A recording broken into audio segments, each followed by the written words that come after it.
الحمد لله رب العالمين وأفضل الصلاة وتم التسليم على سيدنا محمد وعلى آله وصحبه أجمعين.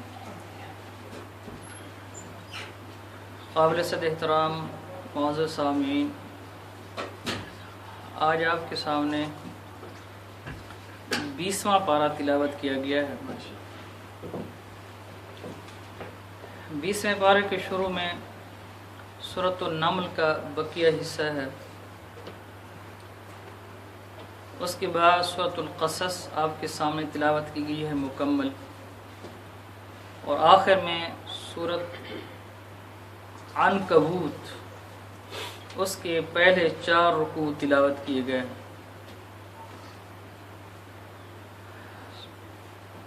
20ویں پارے کے آغاز میں سورۃ النمل میں اللہ تعالی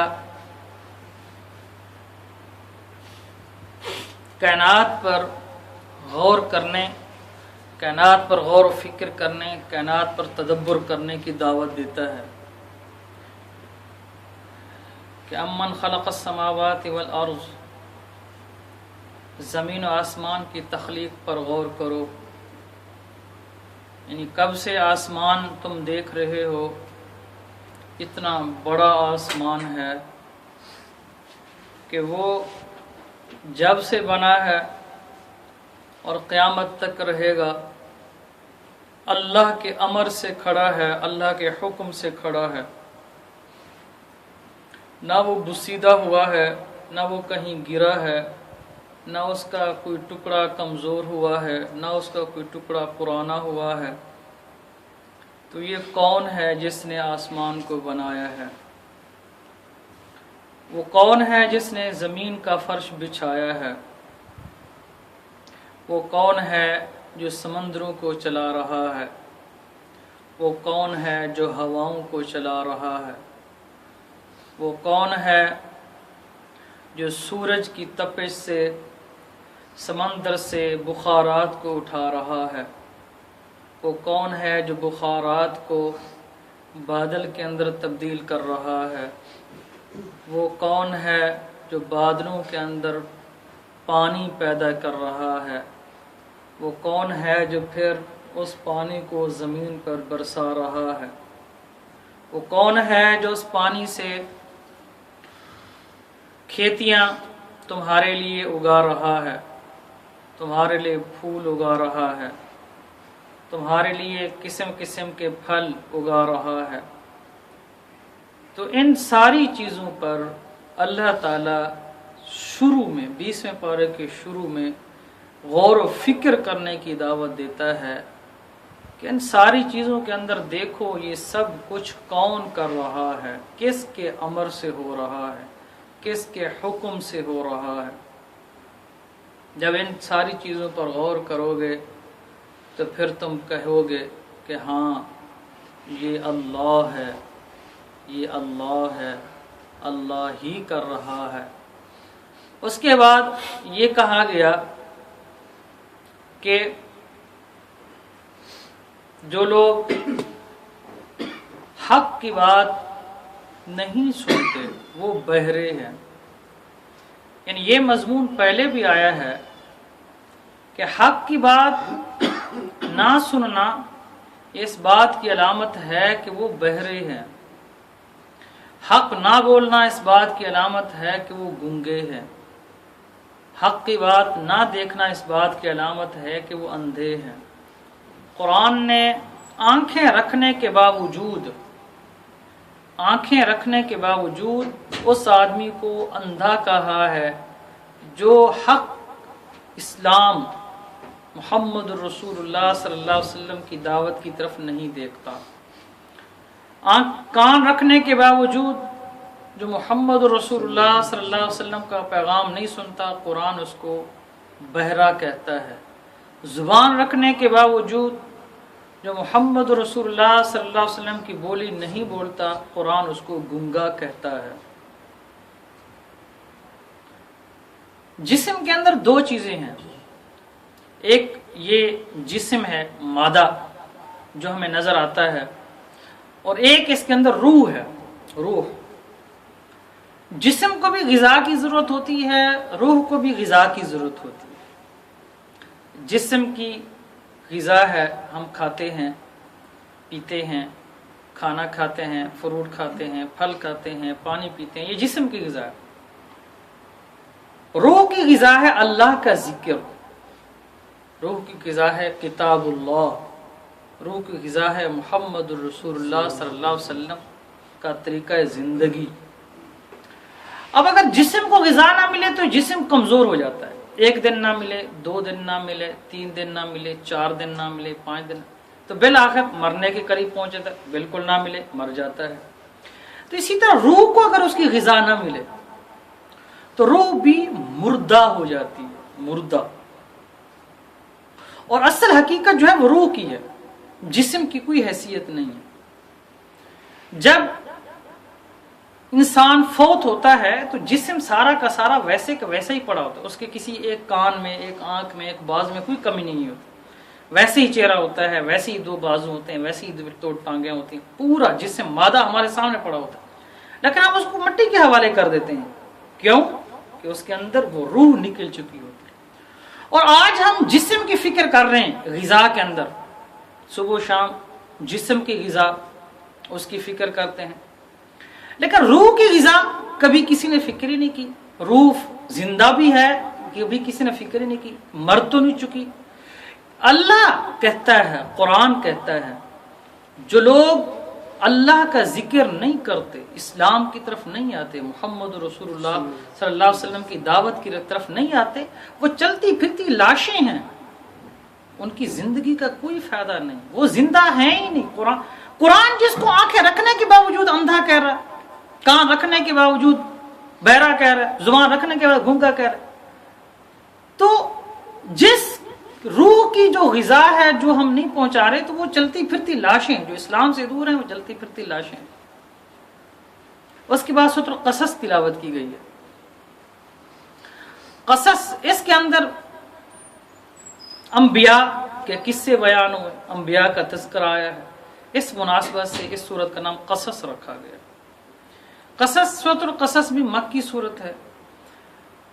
جس طرح ترتیب کے اعتبار سے پہلے سورۃ الشعراء ہے، پھر سورۃ النمل ہے، نمل کے بعد جو ہے سورۃ القصص ہے، تو ایسے ہی جب نازل ہوئی تھی تو نزولی ترتیب بھی یہی ہے، پہلے سورۃ النمل ہے، اس کے بعد سورۃ القصص نازل ہوئی۔ اس میں حضرت موسیٰ علیہ السلام کا تذکرہ انتہائی تفصیل کے ساتھ آیا ہے، اکثر سارا تقریباً تذکرہ حضرت موسیٰ علیہ السلام کا چلتا ہے۔ پہلے سورۃ طٰہٰ کے اندر تفصیل سے بات ہوئی ہے، لیکن سورۃ قصص کے اندر سارے زندگی کے جتنے بھی پہلو ہیں حضرت موسیٰ علیہ السلام کے، وہ سب کا تذکرہ کیا گیا۔ اور اس وقت کفار مکہ چونکہ محمد رسول اللہ صلی اللہ علیہ وسلم کی دشمنی میں بالکل آگے نکل چکے تھے، تو ان کو پیغام دیا گیا ہے کہ جس طرح موسیٰ علیہ السلام کو اللہ تعالیٰ نے کامیاب کیا، کتنی کتنی مراحل سے گزارا، ایسے ہی محمد رسول اللہ صلی اللہ علیہ وسلم کامیاب ہوں گے۔ تو میں مختصراً، جو قرآن کہتا ہے کہ موسیٰ علیہ السلام پیدا ہوئے، آپ کو پتہ ہے کہ فرعون، اس کو نجومیوں نے کہا تھا کہ بنی اسرائیل کے اندر ایک بچہ پیدا ہونے والا ہے جس کے ہاتھوں تیری سلطنت ختم ہوگی، تو ڈوب جائے گا، تو تباہ ہو جائے گا، تجھے شکست ہوگی۔ تو جب سے نجومیوں نے یہ بات کہی تو فرعون نے بنی اسرائیل کے ہر پیدا ہونے والے بچے کو ذبح کرنے کا حکم دے دیا۔ بنی اسرائیل قوم کے اندر جو بچہ پیدا ہوتا اس کو ذبح کر دیا جاتا، جو پیدا ہوتا اس کو ذبح کر دیا جاتا۔ روایات میں آتا ہے 70,000 بچے فرعون نے ذبح کروائے، 70,000 بچے۔ موسیٰ علیہ السلام کی پیدائش کا وقت آیا تو موسیٰ علیہ السلام کی والدہ پریشان ہوئی کہ فرعون کے لوگ آ جائیں گے اور اس کو ذبح کر دیں گے، لیکن اللہ نے حکم دیا کہ اپنے بیٹوں کو ایک صندوق میں ڈالو اور دریا کے حوالے کرو۔ دریا کے حوالے، یہ سارا تذکرہ اس صورت کے اندر تفصیل سے چلتا ہے۔ صندوق فرعون کے شاہی محل کے پاس سے گزرا تو وہاں سے اٹھایا گیا. شاہی محل کے اندر شہزادوں کی طرح موسیٰ علیہ السلام کی پرورش ہوئی، تربیت ہوئی،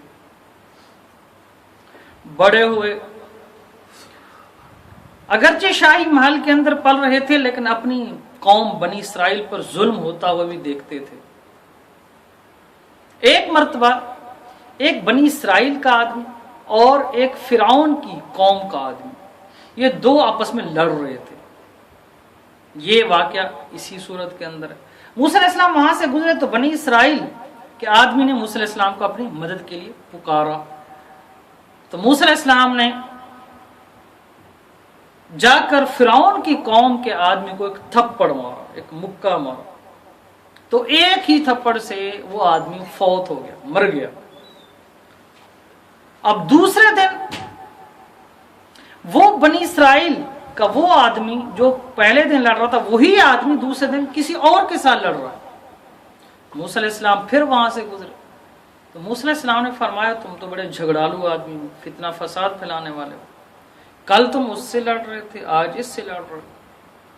تو وہ ڈر گیا. اس نے کہا کہ شاید مجھے بھی کل کی طرح مجھے تھپڑ مارے اور میں مر جاؤں. تو اس نے آگے چلا کر کہا کل تم نے اس کو مار دیا، آج مجھے بھی مار دو، تم فساد برپا کرنا چاہتے ہو، معاذ اللہ. یہاں سے راز کھلا کہ اس بندے کو کس نے مارا. تو اس کے بعد شاہی محل کے اندر بھی کھلبلی مچی، فرعون کی قوم میں بھی ہلچل مچی، اور شاہی محل کے اندر موسیٰ علیہ السلام کو قتل کرنے کی سازش ہونے لگی. تو کسی چاہنے والے نے موسیٰ علیہ السلام کو آ کر بتایا کہ تمہارے خلاف سازش ہو رہی ہے. تو موسیٰ علیہ السلام وہاں سے چلے، مدین کے علاقے میں آئے جہاں شعیب علیہ السلام تھے. وہاں کنویں پر آ کر بیٹھ گئے. دیکھتے ہیں دو خواتین ہیں، نوجوان بچیاں ہیں، وہ اپنے جانور لے کر علیحدہ کھڑی ہیں، باقی لوگ پانی پلا رہے ہیں. یہ تذکرہ اسی صورت میں ہے. ان سے جا کر کہتے ہیں تم کیوں نہیں جانوروں کو پانی پلا رہی؟ وہ کہتے ہیں ہم کمزور ہیں، خواتین ہیں، جب یہ ساری پلا کر چلی جائیں گی تو پھر ہم جا کر پلائیں گے. وہ شعیب علیہ السلام کی بیٹیاں ہوتی ہیں.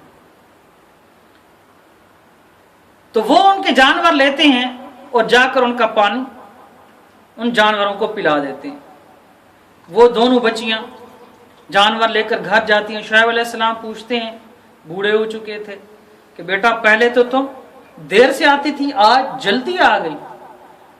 تو کہنے لگی کہ ایک نوجوان نے ہمارے جانوروں کو پانی پلا دیا. تو شعیب علیہ السلام فرمانے لگے یہ نوجوان جہاں کا نہیں ہو سکتا، کیونکہ آج تک تو کسی نے ہمدردی کی نہیں ہے. یہ کوئی مسافر ہے، کوئی اجنبی ہے، تو اس کا ٹھکانہ بھی دینا چاہیے. چلو اس کو لے کر آؤ گھر کی طرف. ان میں سے ایک آئی، موسیٰ علیہ السلام کو گھر لے گئی. جب گھر لے گئی تو وہی جو لینے آئی تھی وہ شعیب علیہ السلام سے کہہ رہی ہے کہ اس کو گھر میں ہم رکھ لیتے ہیں، اس کے پاس طاقت بھی ہے اور امانت داری بھی ہے. شعیب علیہ السلام نے بیٹی سے پوچھا تمہیں اس کی طاقت اور امانت داری کے بارے میں کیسے معلوم؟ عرض کرنے لگے کہ طاقت تو اس بات سے ظاہر ہوتی ہے کہ وہ کنویں کا وہ ڈول یا وہ ڈھکن جس کو کئی لوگ ہاتھ لگا کر اٹھاتے تھے، انہوں نے اکیلے ہی وہ کھینچا اور اس کو ہٹایا تھا. تو یہ طاقت ہے. امانت داری یہ ہے کہ جب میں اس کو لینے گئی تو یہ آگے آگے چل رہی تھی، میں اس کے پیچھے چل رہی تھی، اور اتنی باوقار باعزت چال چل رہے تھے، اور وہاں سے لے کر گھر تک انہوں نے ایک نظر بھی مڑ کر مجھے نہیں دیکھا. یہ ان کی امانت داری ہے. پھر خود ہی کہنے لگی کہ ایک غلام طاقتور ہو امانت دار نہ ہو کوئی فائدہ نہیں ہے.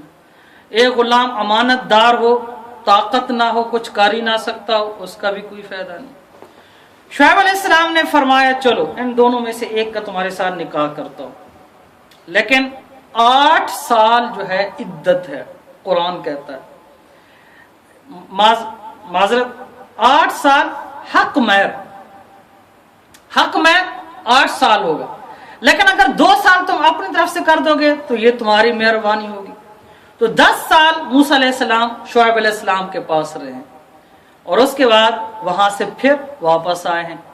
راستے میں نبوت ملی ہے، اللہ تعالیٰ سے کلام ہوا ہے، نبوت لے کر پھر فرعون کے دربار میں آئے ہیں اور اللہ کا پیغام فرعون کو سنایا ہے۔ تو یہ مختصراً جو ہسٹری تھی، جو ترتیب سے اس صورت میں آئی ہے، وہ میں نے آپ کے سامنے بیان کر دی ہے۔ اس کے بعد موسیٰ علیہ السلام کو اللہ تعالیٰ فرعون پر طاقت دیتا ہے۔ طاقت کس انداز سے دیتا ہے کہ بنی اسرائیل کو لے کر جانے کا حکم ملتا ہے، دریا درمیان میں حائل ہوتا ہے، موسیٰ علیہ السلام کو اور بنی اسرائیل کو اس دریا سے باعزت باحفاظت گزار دیا جاتا ہے، اور فرعون کو اس کے اندر غرق کر دیا جاتا ہے۔ اس کے بعد اس سورت کے اندر ایک آیت ہے، انک لا تہدی من احببت ولکن اللہ یہدی من یشاء۔ یہ ابو طالب کے بارے میں، محمد رسول اللہ صلی اللہ علیہ وسلم کے چچا کے بارے میں۔ آپ کو یہ بات پتہ ہونی چاہیے، ابو طالب حضرت علی رضی اللہ تعالیٰ عنہ کے والد ہیں۔ ابو طالب محمد رسول اللہ صلی اللہ علیہ وسلم کے سگے چچا ہیں۔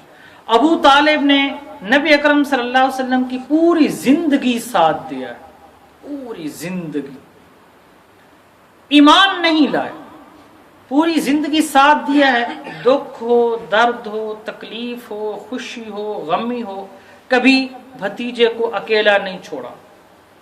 نبی اکرم صلی اللہ علیہ وسلم ہر وقت روتے رہتے تھے اپنے چچا کے بارے میں کہ یہ ایمان لیں، لیکن نہیں لاتے تھے۔ تو اللہ نے محمد رسول اللہ صلی اللہ علیہ وسلم کو پر یہ آیت نازل فرمائی کہ انک لا تہدی من احببت، انک لا تہدی، اے محبوب آپ کسی کو ہدایت نہیں دے سکتے، من احببت، جس کو آپ پسند کرتے ہو، جس کو آپ پسند کریں اس کو ہدایت مل جائے، ایسا نہیں ہوگا۔ ولیکن اللہ یہدی من یشاء، اللہ جسے چاہے گا ہدایت ملے گی۔ اس بات سے محمد رسول اللہ صلی اللہ علیہ وسلم کا مقام کم نہیں ہو رہا۔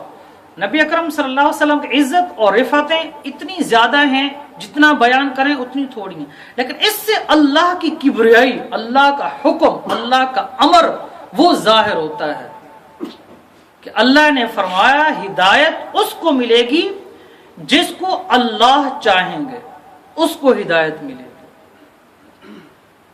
تو ہر وقت اللہ سے ڈرتے رہنا چاہیے، عاجزی اختیار کرنی چاہیے، اس کی رحمت کے طلبگار ہونا چاہیے، ہر وقت گناہوں پر معافی مانگنی چاہیے، ہر وقت اللہ سے یہ دعا کرنی چاہیے کہ یا اللہ تو ہی سہارا ہے، تیرے بغیر کچھ نہیں ہے، تیرے بغیر ہم کچھ بھی نہیں ہے۔ اس کے بعد ایک وفد کا ذکر ہوا ہے۔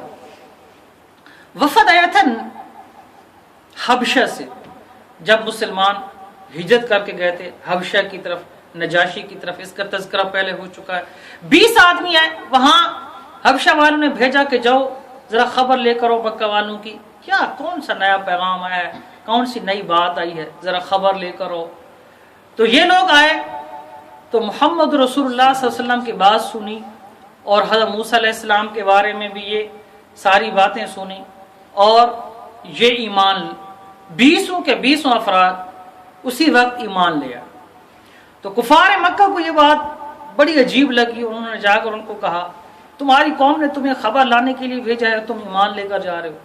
تو وہ کہنے لگے یہ اللہ کا کرم ہے، اللہ کا فضل ہے کہ ہمیں حق مل گیا ہے اور ہم ایمان لے کر جا رہے ہیں، واپس جا کر اسی کی دعوت دیں گے، اس لیے کہ ہمیں بات معلوم ہو گئی ہے۔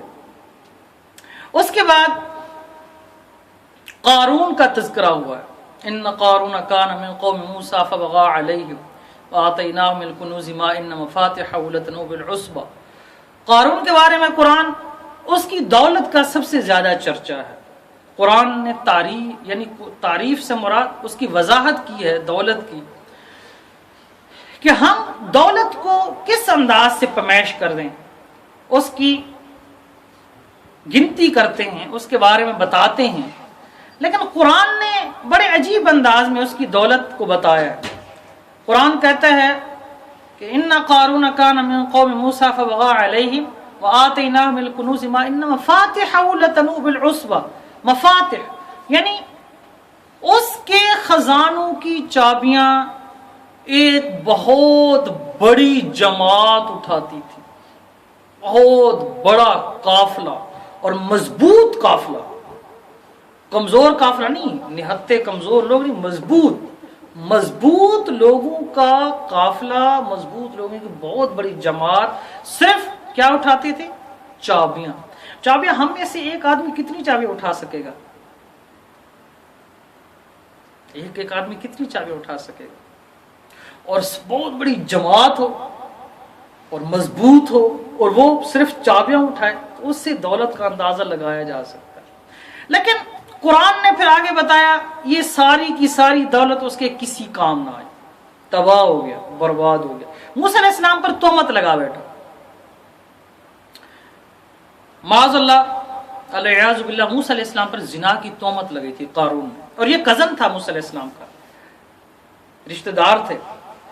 تو موسیٰ علیہ السلام جلالی نبی ہیں، جلال یعنی دیکھا نہیں آپ نے فرعون کی قوم کے آدمی کو تھپڑ مارا، وہ مر گیا۔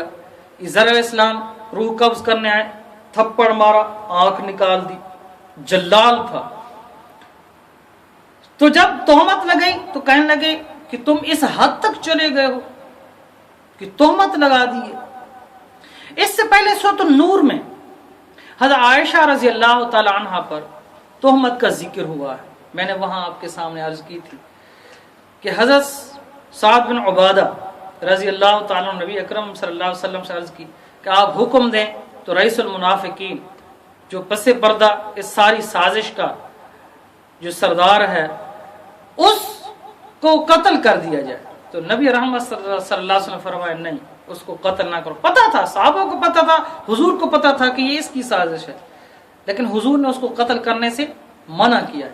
اچھا پھر آگے دیکھیں، وہی عبداللہ بن ابی رئیس المنافقین، اس کا بیٹا مسلمان ہو گیا تھا، سچا صحابی ہو گیا تھا۔ جب یہ رئیس المنافقین عبداللہ بن ابی مرا ہے تو یہ صحابی ان کا بیٹا حضور کے پاس آیا، تو نبی کریم صلی اللہ علیہ وسلم نے صرف اپنے ساتھی کی دل جوئی کے لیے کہ میرا صحابی ہے، میرا سچا ساتھی ہے، اس کا باپ ہے، پوری زندگی مخالفت کی، منافقین کا سردار، رئیس المنافقین کا لقب دیا جاتا ہے اس کو۔ حضور گئے، اس کو اپنا کرتا مبارک پہنایا، اس کے لبوں میں اپنا لعاب دہن ڈالا، اس کی نماز جنازہ پڑھائی، اس کو قبر میں اتارا، لیکن اللہ نے کہا محبوب اس کو معاف نہیں کروں گا کیونکہ اس نے ساری حدیں کراس۔ دیکھیں انتہا، دیکھیں دشمنوں پر اتنا عنایت ہے تو اپنوں پر کیا کرتے ہوں گے؟ سب سے بڑا دشمن اس کو کرتا پہنا رہے، اسی نے تہمت لگائی تھی۔ اور ادھر دیکھیں موسیٰ علیہ السلام تہمت لگائی، جلال میں آ گئے، نبی پر تہمت، اتنا آگے چلے گئے۔ چلو اللہ نے فرمایا یہ زمین تیرے تابع ہے، جو کچھ حکم دے گا یہ کرے گی۔ قارون آیا، زمین کو حکم دیا کہ اس کو اپنے پیٹ میں لے لے، یہ میرے سامنے نظر نہ آئے، اس کی یہ ہمت کیسے ہوئی کہ مجھ پر یہ تہمت لگائی۔ تو زمین کو حکم دیا، وہ دھنستا جا رہا ہے، ٹخنوں تک، گھٹنے تک، ناف تک، گردن تک، ہر مرتبہ پکار کر کہتا۔ جب وہ نیچے اس نے وہ جانا شروع ہوا تو وہ موسیٰ علیہ السلام کو پکار کر کہتا کہ مجھے معاف کر دو، مجھ سے غلطی ہوئی ہے۔ لیکن موسیٰ علیہ السلام غصے میں تھے، حکم دیتے اور نیچے چلا جاتا۔ جب گردن تک آیا تو اس نے بڑی التجا کی، معافی مانگی، لیکن موسیٰ علیہ السلام نے پھر زمین کو حکم دیا اور وہ غرق ہو گیا، اور قیامت تک وہ عذاب میں مبتلا رہے گا، ابھی بھی عذاب میں مبتلا ہے۔ اللہ نے اس کے بعد موسیٰ علیہ السلام کو فرمایا ہے کہ اے موسیٰ بڑا ہی سخت ہے، لیکن مجھے اگر یہ مجھے کہتا تو میں اس کو معاف کر دیتا۔ ایک مرتبہ یہ میری طرف رخ کر لیتا تو میں اس کو معاف کر دیتا، لیکن کیا کروں، اس نے میری طرف دیکھا ہی نہیں ہے، تجھے ہی پکارتا رہا، میری طرف دیکھا ہی نہیں۔ تو قارون جیسے آدمی کے لیے اللہ کہہ رہے ہیں کہ میں اس کو معاف کر دیتا، تو اس لیے اللہ سے معافی مانگے۔ اللہ بہت غفور رحیم، انتظار میں کہ کب میرا بندہ میری طرف لوٹتا ہے، کب میرا بندہ میری طرف آتا ہے۔ تو اس کے بعد العنکبوت ہے، عنکبوت، سورۃ عنکبوت۔ اس کے عنکبوت کہتے ہیں مکڑی کو، مکڑی یہ جو جالا بنتی ہے، اس کا تذکرہ اس صورت میں آیا ہے، اس مناسبت سے اس کا نام عنکبوت رکھا ہے۔ اس صورت کا مرکزی پیغام ایمان اور آزمائش ہے، ایمان اور آزمائش۔ شروع میں ہی فرمایا گیا الف لام میم احسب الناس ان یترکوا ان یقولوا آمنا وهم لا یفتنون، کہ احسب الناس، کیا لوگوں نے سمجھ رکھا ہے، کیا سمجھ رکھا ہے، احسب الناس ان یترکوا ان یقولوا آمنا، کہ وہ صرف یہ کہیں گے کہ ہم ایمان لائے اور ان کو چھوڑ دیے جائیں گے، وهم لا یفتنون، ان کو آزمایا نہیں جائے گا۔ وَلَقَدْ فَتَنَّ الَّذِينَ مِن قَبْلِهِمْ وَلَقَدْ فَتَنَّ الَّذِينَ، ہم ضرور بن ضرور ان لوگوں کو آزمائیں گے اور ان سے پہلے کو بھی آزمایا ہے۔ کیوں؟ فَلَا يَعْلَمَنَّ اللَّهُ الَّذِينَ صَدَقُوا وَلَا يَعْلَمَنَّ الْكَاذِبِينَ، تاکہ ہم جان لیں کہ ان میں سچے کون ہیں اور جھوٹے کون ہیں۔ اللہ تعالیٰ فرما رہے ہیں کہ یہ مت سمجھو کہ صرف لا الہ الا اللہ محمد رسول اللہ پڑھو گے اور چھوڑ دیے جاؤ گے، ایسا نہیں ہوگا، آزمائے جاؤ گے، آزمائش کی بھٹیوں سے گزرو گے، اور اس وقت امت آزمائش کی بھٹیوں سے گزر رہی ہے، فتنوں کا دور ہے، کفار چڑھ دوڑے، اس میں اپنا ایمان سلامت رکھنا، دعوت اللہ کا کام کرنا، لوگوں کو لوگوں کی غلامی سے نکال کر اللہ کی غلامی میں لے آنا، اپنے ایمان پر ثابت قدم رہنا، یہ آزمائشوں کا دور ہے۔ تو یہ قرآن کہہ رہا ہے احسب الناس، کیا یعنی عجیب جملہ ہے، بڑا انوکھا انداز ہے۔ احسب الناس، کیا لوگوں نے گمان کر رکھا ہے ان یترکوا، وہ چھوڑ دیے جائیں گے، وہم لا یفتنون، انہیں آزمایا نہیں جائے گا، ضرور بالضرور ہم ان کو آزمائیں گے۔ نبی اکرم صلی اللہ علیہ وسلم بیت اللہ کی دیوار کے ساتھ ٹیک لگا کر بیٹھے ہیں، خباب بن ارت رضی اللہ تعالیٰ عنہ آتے ہیں، آ کر اپنی پیٹھ سے کپڑا اٹھاتے ہیں اور دکھاتے ہیں کہ پیٹھ کولے سے جل جل کے صرف ہڈیوں کا ڈھانچہ بنے، گوشت نہیں ہے، چربی نہیں ہے۔ فرماتے ہیں یا رسول اللہ متی نصر اللہ، اللہ کی مدد کب آئے گی؟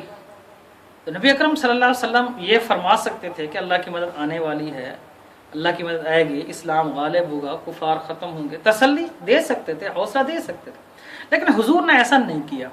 آپ وہ ٹیک لگا کر بیٹھے تھے، ٹیک چھوڑ دی، سیدھے ہو گئے اور فرمانے لگے او ابن ارت کے بیٹے، ابھی سے گھبرا گئے ہو، ابھی تو تم پر وہ آزمائشیں نہیں ہیں جو تم سے پہلی قوموں پر آئی تھی، ان میں سے کسی کو لوہے کی کنگھیوں سے ان کا گوشت علیحدہ کر دیا گیا اور ہڈیاں علیحدہ کر دی گئی، آروں سے ان کو چیر دیا گیا، آگ کی گڑھوں کے اندر، آگ کی خندقوں کے اندر ان کو پھینک دیا گیا، ابھی سے گھبرا اٹھے ہو۔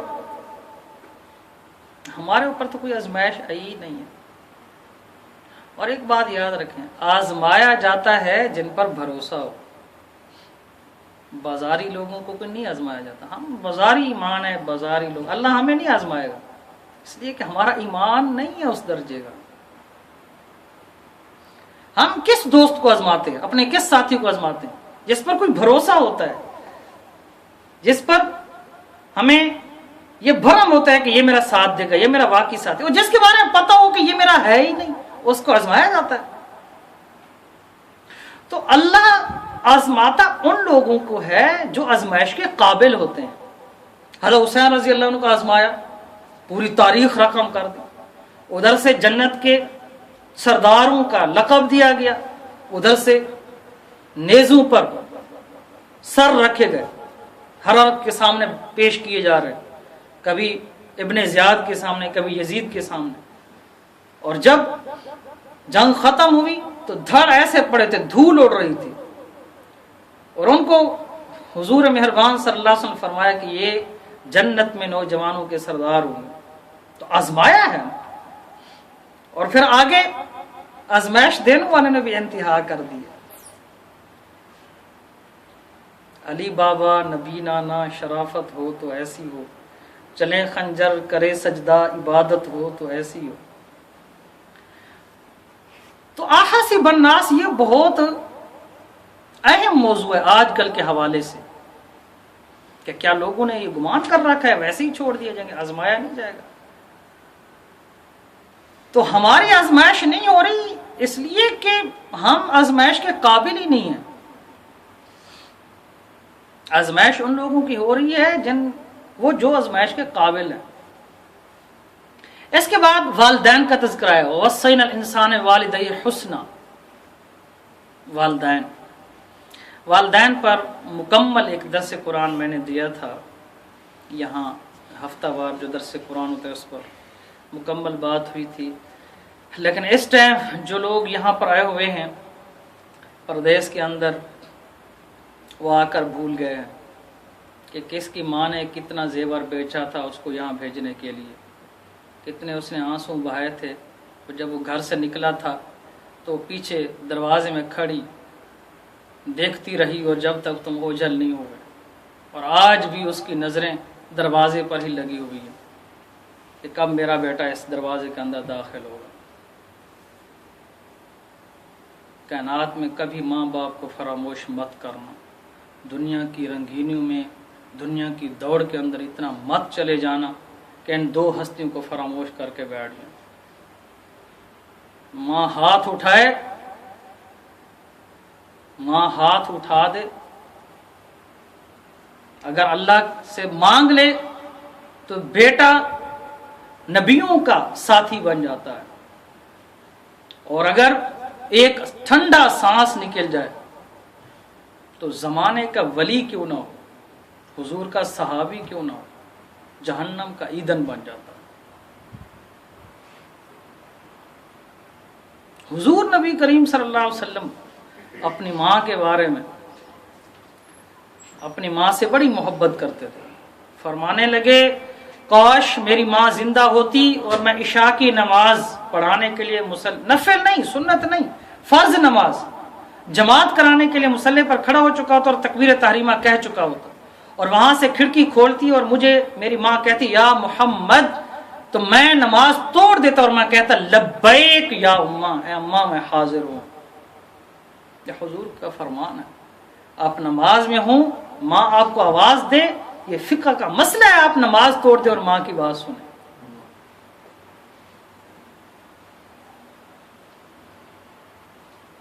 تو میرے بھائیو، والدین آج کل والدین بے قرار ہیں، اس اضطراب کی کیفیت میں ذلیل کیا جا رہا ہے، ماں باپ کو رسوا کیا جا رہا ہے. اس کے بعد حضرت نوح علیہ السلام کا تذکرہ ہے. اللہ تعالیٰ فرماتے ہیں کہ نوح علیہ السلام نے 950 سال وَلَقَدْ أَرْسَلْنَا نُوحًا إِلَىٰ قَوْمِهِ فَلَبِثَ فِيهِمْ أَلْفَ سَنَةٍ إِلَّا 50 عَامًا. 950 سال اپنی قوم کو دعوت دی. 950 سال دعوت کا تذکرہ ہے. پھر آخر میں پھر دوبارہ ابراہیم علیہ السلام کا تذکرہ ہے. تو ابراہیم علیہ السلام کا تذکرہ کے ساتھ ہی ہمارا 20واں پارہ ختم ہو جاتا ہے، اور سورۃ عنکبوت کا بقیہ حصہ 21ویں پارے میں ہے. اللہ سے دعا ہے کہ جو کچھ سنا ہے، جو کچھ پڑھا ہے، اس پر عمل کرنے کی توفیق عطا فرمائے. اللہ ہم سب کا حامی و ناصر ہو. اقول قولی ھذا استغفر اللہ لی ولکم ولسائر المسلمین.